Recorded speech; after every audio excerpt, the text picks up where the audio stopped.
Tieto rybárske prúty sa tiež predávajú v elegantných kartónových krabiciach typických pre prúty kajva, ktoré nie sú len mimoriadne exkluzívne na pohľad, ale zaručene ochránia prúty aj počas prepravy. Samozrejme, môžeme ich v nich aj prenášať, ale aby sme ich mohli používať, musíme ich rozbaliť a hneď vám ukážem, čo tieto pekné krabice ukrývajú.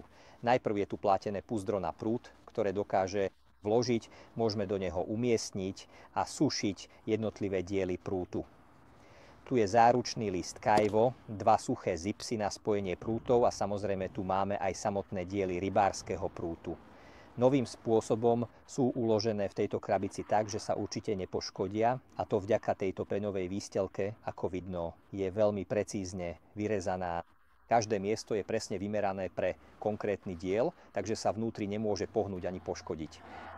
Ja tento spôsob balenia milujem a zároveň na ňom trvám, pretože si len predstavte, kedy dostanete takúto šperkovnicu alebo takúto kvalitnú krabicu aj k oveľa drahšiemu rybárskemu prútu.